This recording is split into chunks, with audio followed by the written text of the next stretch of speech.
Muito bem, vamos ficar então a aguardar que o Presidente do Tribunal Constitucional preste esses esclarecimentos, como costuma fazer, para, enfim, podermos perceber um pouco melhor esta decisão, mas vamos avançar já com algum comentário dentro daquilo que foi perceptível. Ricardo, boa tarde. Boa tarde.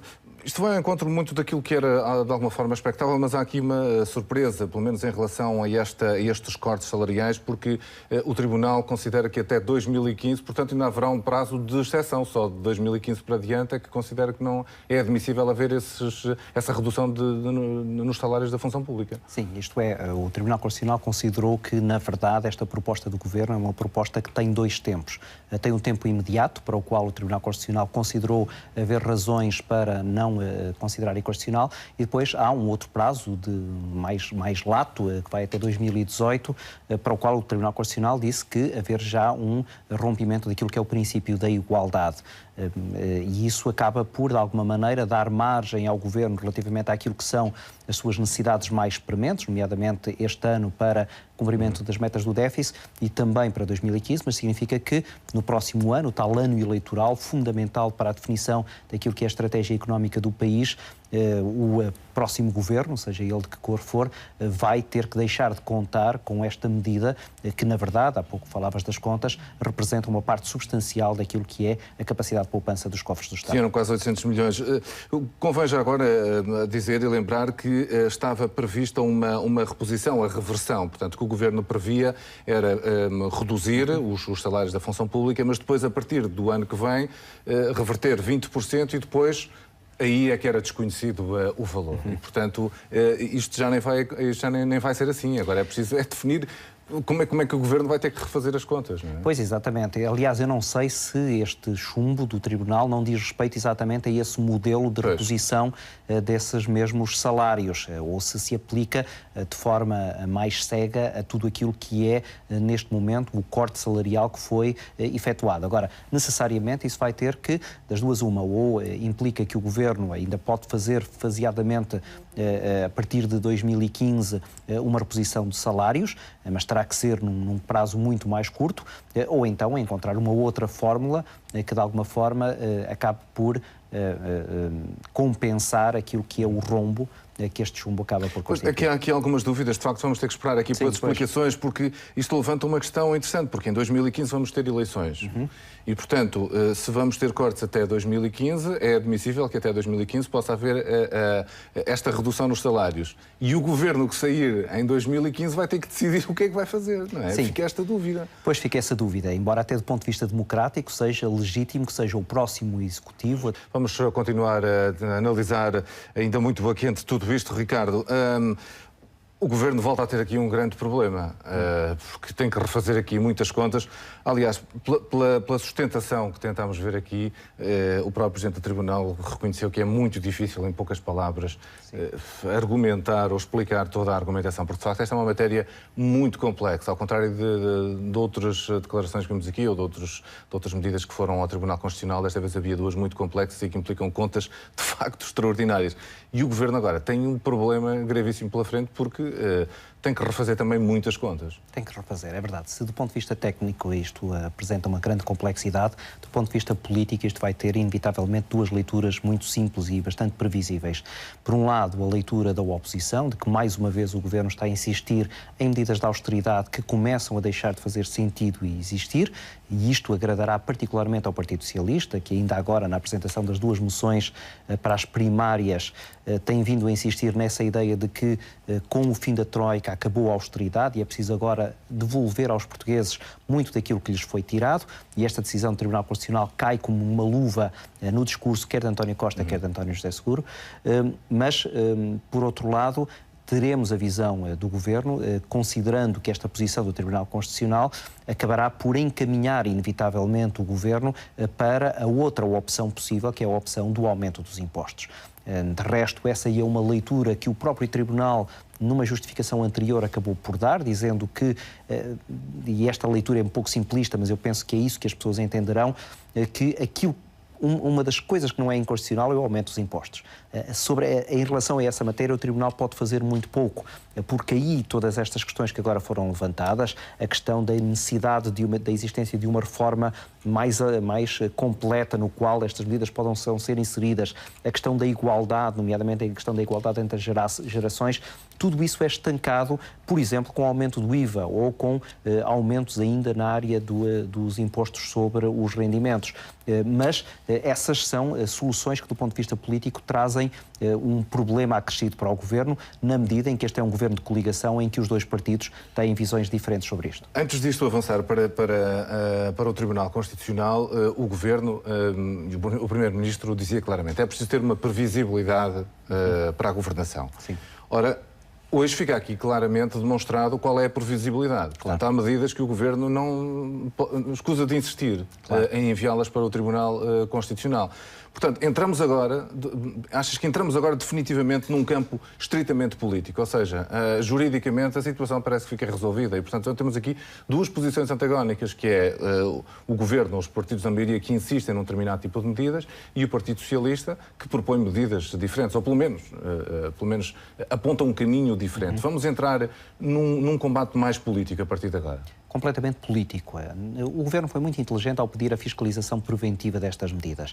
Não só porque elas vão dar agora, como já deram, um sinal inequívoco relativamente ao que o Governo pode contar até ao final deste ano, mas também porque ajuda a criar balizas para aquilo que virá a estar inscrito no Orçamento de Estado para 2015. Voltamos aqui ao comentário no estúdio. Ricardo, estava-te a perguntar, perante esta insistência do Governo nos cortes nas pensões e nos salários e os chumbos que se tem vindo a verificar, se o Governo chegou ao limite e terá condições para continuar? Penso que não.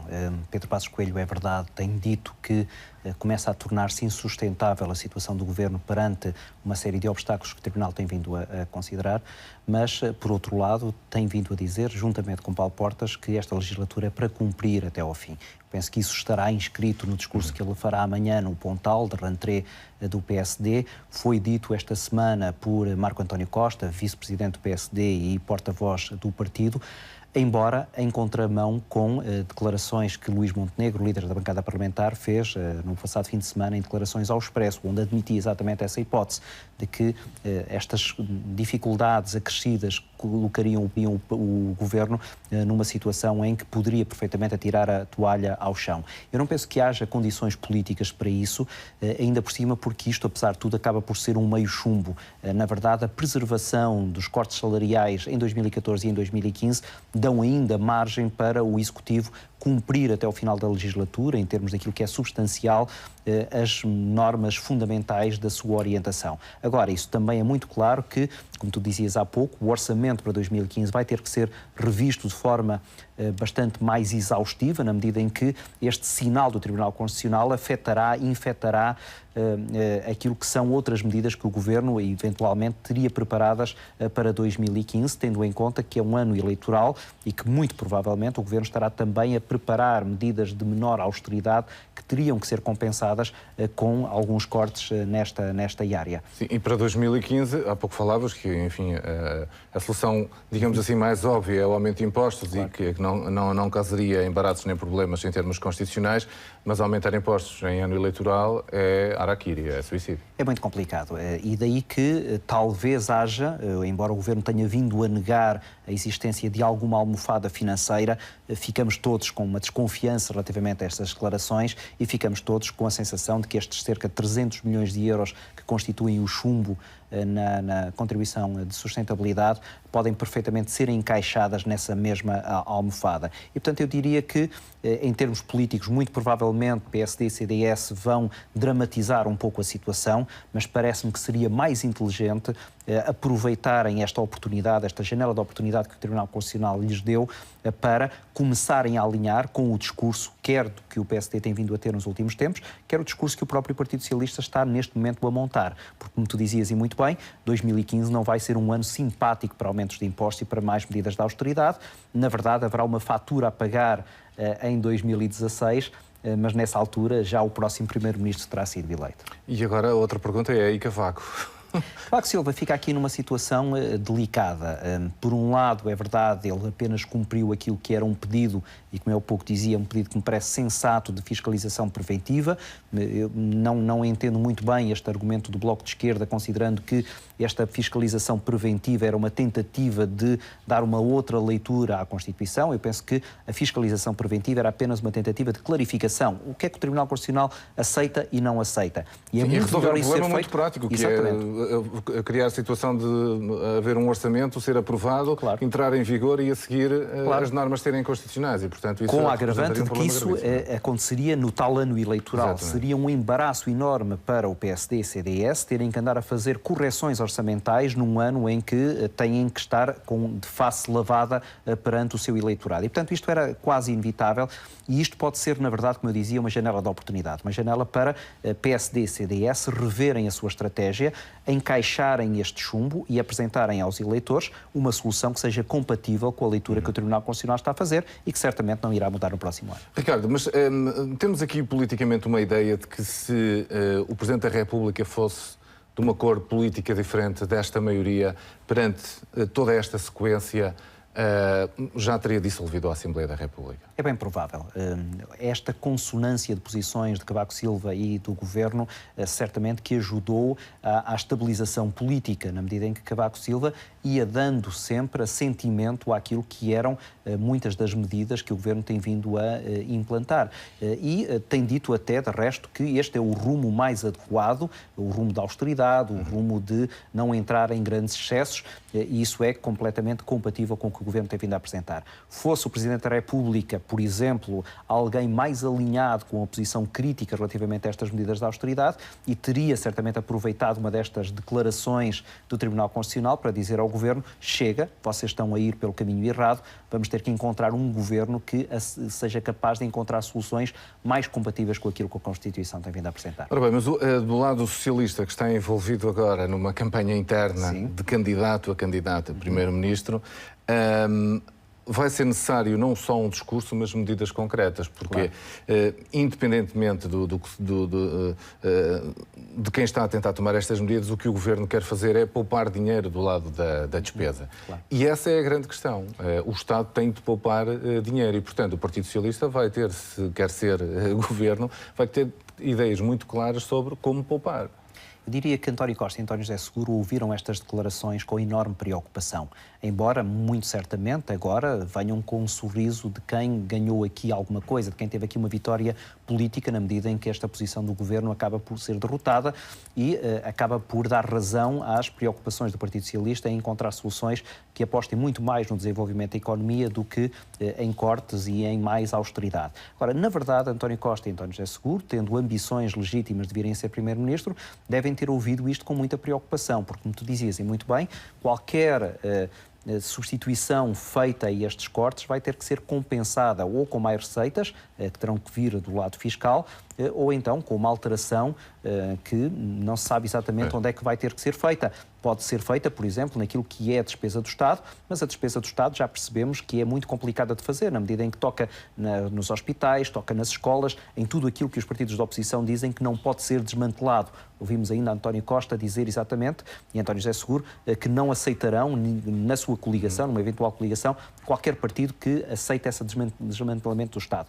Como tu dizias e muito bem, o grande dor de cabeça do Partido Socialista vai ser encontrar medidas que sejam capazes de dizer aos portugueses que sem estes cortes vai poder haver manutenção daquilo que são as metas do déficit. E daí que António Costa tenha tido a preocupação de, relativamente ao tal programa para a década, aquilo que vai ser o seu cerne do seu programa eleitoral, ser apenas apresentado em janeiro, isto é, muito depois das eleições primárias, onde ele teria certamente dificuldade em apresentar essas medidas concretas. Olha, já agora, porque estamos a falar exatamente do Partido Socialista e que está a viver esta luta interna, de alguma forma isto que aconteceu agora, achas que vai mudar ligeiramente o tom do discurso discurso entre os candidatos, porque nos últimos dias eles têm estado a combater-se mais um ao outro e esse argumento acaba por estar uma disputa muito mais interna do que propriamente do candidato a primeiro-ministro. Isto poderá mudar o discurso de alguma maneira para os eleitores ou os portugueses poderem perceber quais são de facto as intenções daquele que quer ser primeiro-ministro de Portugal? Se eu fosse consultor de algum deles, aconselharia exatamente a fazer isso, isto é,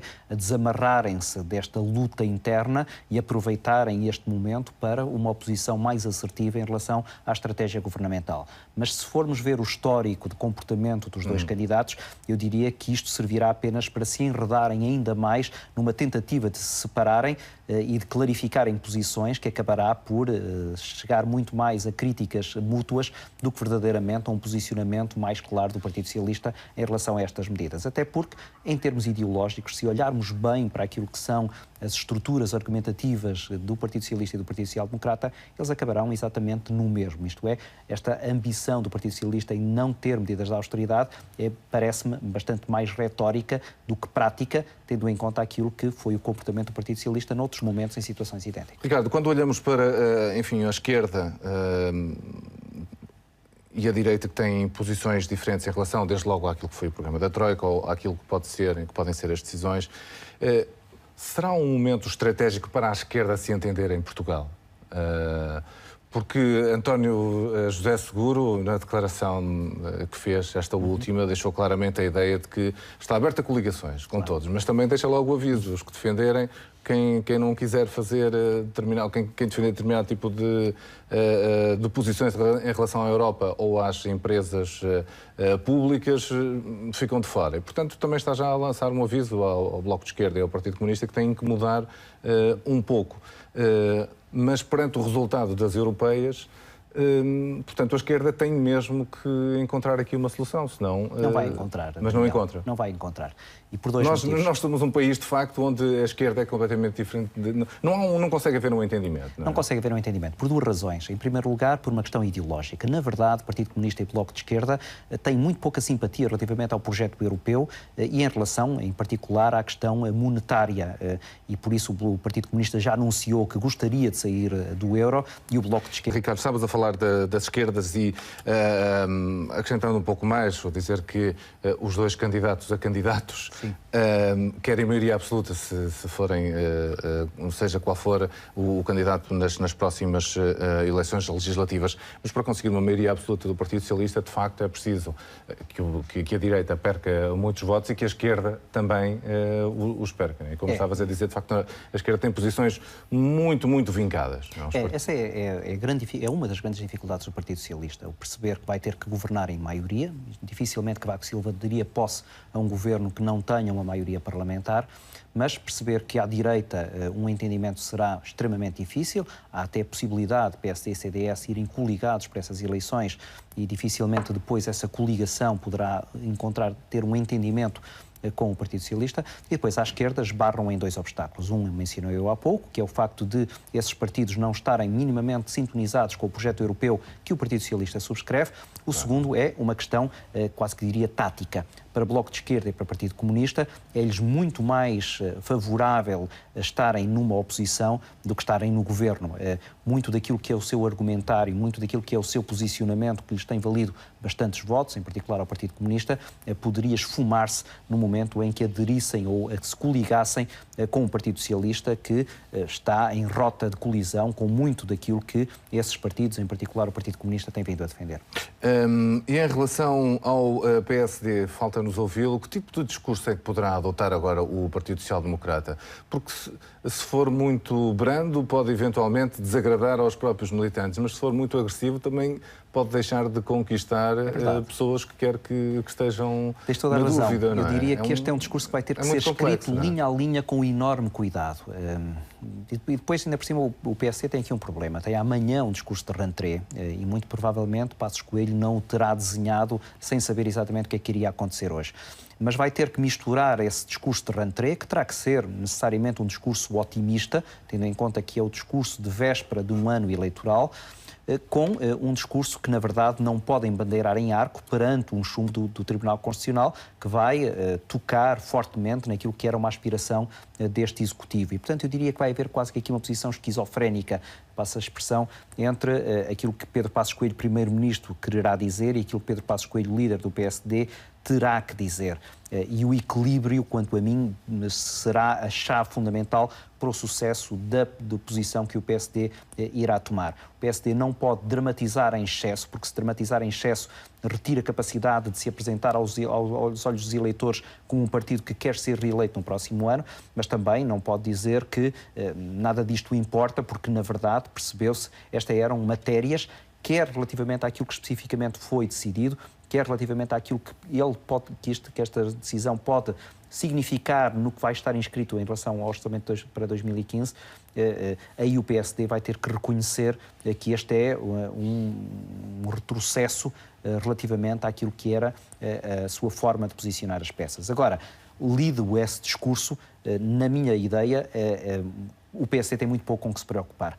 Este rombo de 300 milhões ficará perfeitamente encaixado na almofada financeira e o facto de os cortes salariais poderem ser mantidos em 2015 dá-lhe toda a margem de manobra para manter no essencial aquilo que estava a desejar. Pelo menos até às eleições, não é? Seja como for, o orçamento, enfim, terá que ser feito adaptado ou readaptado e, neste momento, perante aquilo que já demonstrou, Passos Coelho poderá ter na Ministra das Finanças, de facto, alguém em quem confiar para tentar baralhar aqui os números e conseguir um orçamento equilibrado. É uma peça essencial e cada vez mais se desculpa só interromper, é que Maria Luísa Albuquerque, das últimas vezes que foi à Assembleia da República, demonstrou não só apenas o conhecimento técnico, mas a manifestar-se cada vez mais com um discurso político. É verdade. Começou já a fazer até algum remox em relação à oposição, muito certeiros e que não tiveram sequer uma réplica, o que significa que a oposição, que por exemplo era muito crítica relativamente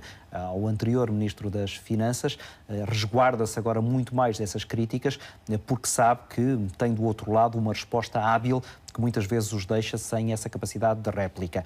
Percebe-se cada vez melhor porque é que Pedro Passos Coelho não quis e não pôde deixar sair Maria Luísa Albuquerque para a Comissária Europeia. É uma peça cada vez mais importante, não apenas em termos daquilo que é a organização da política económica do Governo, mas também em termos políticos, pela confiança que acaba por dar e também pelo domínio que tem de uma série de ferramentas que eventualmente estarão já a ser desenhadas. E eu aqui abria um parênteses, seria preocupante que o Governo voltasse a um discurso anterior que era o de não ter um plano B. Não ter um plano B, sim. Tem que ter um plano B, tem que ter um plano B que seja, não diria a ser apresentado já, seria um erro, até porque se misturaria com esta RAN 3, mas em setembro, na discussão do Orçamento do Estado, o Governo vai ter que mostrar que tem um plano B perfeitamente organizado e que é um plano B que lhe dá aspirações em termos eleitorais de ganhar as próximas legislativas. E olha, em relação às novas medidas, há também alguma expectativa, eventualmente, em relação àquilo que poderá surgir e a posição de Paulo Portas também, Sim. Não é?